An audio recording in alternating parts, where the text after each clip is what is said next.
विधानसभा चुनाव और आगामी निकाय चुनाव को लेकर भाजपा ने कसी कमर। चुनाव प्रभारी अशफाक सैफी ने पहुंचकर भाजपा कार्यकर्ताओं के साथ ली मीटिंग।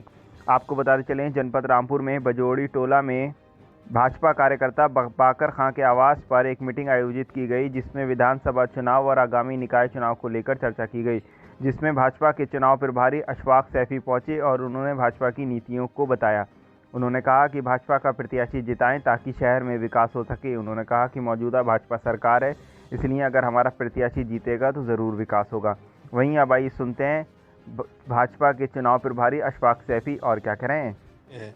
इतिहास में पहली बार हम लोग यहाँ का विधानसभा का चुनाव और चेयरमैनी का चुनाव और पार्षदी का चुनाव, तीनों चुनाव बड़ी संख्या में भारतीय जनता पार्टी जीतने वाली है। देखिए, लोगों ने इतने वर्षों तक जिस व्यक्ति को चुना, उस व्यक्ति ने यहाँ पे कोई रोजगार के मौके उपलब्ध नहीं कराए, इसलिए यहाँ की जनता में आक्रोश है। यहाँ की जनता अब समझ चुकी है कि जो लोग झगड़ा कराने की बात करते थे अब उनके बहकावे में नहीं आएंगे, क्योंकि जो माननीय प्रधानमंत्री जी और माननीय मुख्यमंत्री जी जो जन कल्याणकारी योजना चला रहे हैं बिना किसी भेदभाव के, जो सभी वर्गों को मिल रहा है, जो ज़रूरतमंद है, चाहे वो प्रधानमंत्री आवास योजना हो, चाहे जनधन योजना हो, या मुफ्त उज्ज्वला योजना की हो, चाहे मुफ्त राशन की योजना हो, तमाम ऐसी योजनाएं हैं जो अल्पसंख्यक समाज के वर्ग को भी मिल रही हैं। इसलिए मुसलमान इस बार अपने को भारतीय जनता पार्टी के साथ खड़ा महसूस हो रहा है।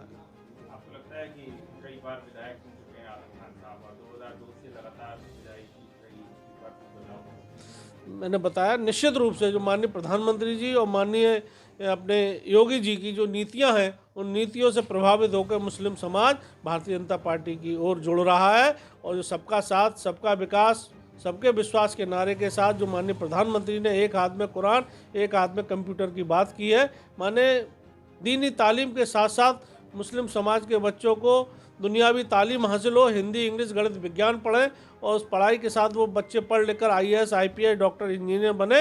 ये हमारे माननीय प्रधानमंत्री जी और माननीय मुख्यमंत्री जी की सोच है।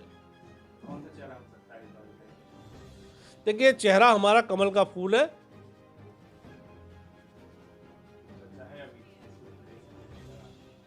देखिए, मैंने बताया ना, ये हम लोगों के लिए कोई चर्चा, कोई विषय नहीं है।